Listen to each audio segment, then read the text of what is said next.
এই শোনো, শোনো, শোনো। রাগান্বিত ভাষায় না বললে হচ্ছে কি শুনতেই চাও না। এটা আবার কেমন অসুখ আমি জানি না। তুমি এমন একটা মানুষ যাকে হচ্ছে কি চিৎকার চেঁচামেচি করে না ডাকলে শুনোই না। একটু ব্যাথাসির আছো কিন্তু, লাইক ব্যাথাসি মিনস মানে কথা সহজে শুনতে চাও না। সরি, আমি এতটা রুড না, এত চিৎকার চেঁচামেচি করে ডাকার আমার অভ্যাস না। কিন্তু তোমার সাথে এই যে তুমি যে জোরে জোরে না ডাকলে তুমি আবার কানে তো সমস্যা থাকার কথা না, তারপর মনে হয় সামটাইমস মনে হয় যে কানে একটু সমস্যা মনে হয় আছে, আছে কানে সমস্যা আছে। আচ্ছা যাই হোক, কেমন গেল আজকের দিন বলো তো? সব ঠিকঠাক? সব কি এমন মন গভীর, এত কি চিন্তা ভাবনা করো তো? দেখে মনে হচ্ছে মুখ ভারী করে রাখলে কার মতো লাগে জানো? আমাদের এলাকায় একটা হচ্ছে কি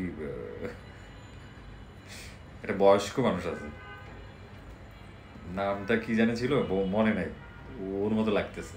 একটু হাসো, দেখছো তোমাকে হাসলে কত সুন্দর লাগে।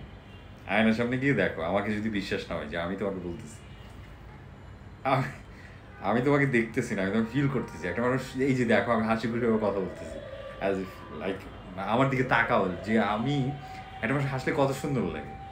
তুমি তো বলবা না যে তোমার কাছে সুন্দর লাগতেছে, তোমার হাসিটা সুন্দর, এটা কখনোই বলবা না।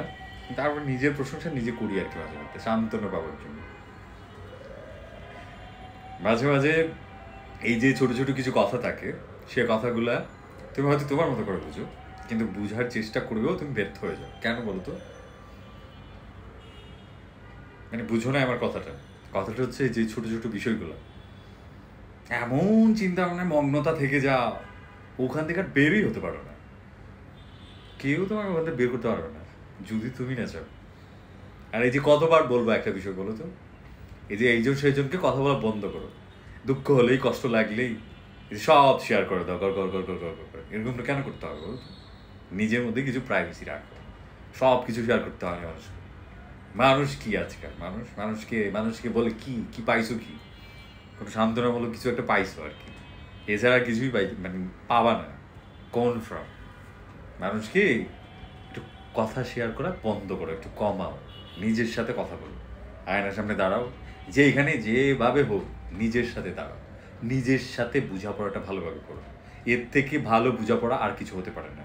Trust me, I know you are a good person, and আমি তোমাকে অনেক বেশি বেশি পছন্দ করি। এই কারণে এই মুহূর্তে এই পর্যন্ত আমার ভিডিওটা দেখছো, আমি এত কথা বলতেছি, একটুও বোরিং হও না কিন্তু, কিন্তু একটু মন গম্ভীর করে তাকা আছে।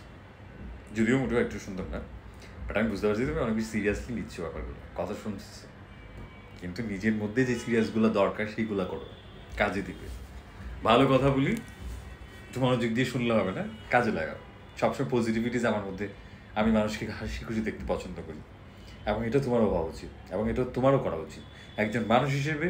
আরেকটা মানুষের সুন্দর কিছু চাওয়াটা হচ্ছে কি একটা সঠিক মানুষের ব্যক্তিত্ব।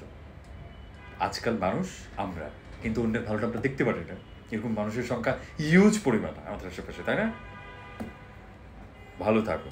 আমি জানি তুমি অনেক বেশি ভালো থাকার চেষ্টা করছো, এবং এটা জানি না তুমি এই মুহূর্তে কেমন আছো, তবে কেন জানি কেমন যেন তোমাকে লাগতেছে। এটা মোটেও ভালো কিছু না। যদি ভালো না থেকে থাকো, চেষ্টা করে যাও। অত ভালো থাকতে পারবে না একটা মানুষ অত ভালো থাকতে পারে না, বাট যতটুকু প্রয়োজন ততটুকু ভালো থাকার চেষ্টা করো, এবং চেষ্টা করে যাও। চেষ্টার ফল কখনো বৃথা হয় না, বৃথায় যায় না। মানুষ চেষ্টা করলে সব কিছু করতে পারে। You are so much humble person, I appreciate you, and thank you very much যে এই মুহূর্তে আমি তোমাকে দেখতে পারতেছি না, বাট তুমি যে আমার কথা শুনতেছো, তোমার বেশ দারুণ একটা দিক। এটা আমার বেশ পছন্দের একটা দিক, এই জন্য আমি এত কথা বলতে পারি, তারা আমি বলতে পারতাম না। আর এই যে চিৎকার চেঁচামেচি করে ডাকি, সেটার জন্য আমি আন্তরিক দুঃখিত। কিছু মনে করো নাই, তারপর বললাম আর কি। কি না আবার কি ভাবো, এই ছেলেকে আমাকে কেন ডাকলো? এই ছেলেটা ওই মানুষটা, যে ছেলেটা তোমার ভালো চায়। ওই ছেলেটা সেই মানুষটা, যেই মানুষটাকে তুমি স্বপ্নে ভাবো।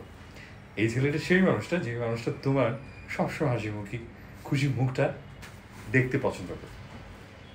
যদিও আমাদের কানেকশনটা একটু অন্যরকম। ভালো থাকো, সুস্থ থাকো, অনেক কথা বলছি। আল্লাহ হাফিজ, ভালো থাকো।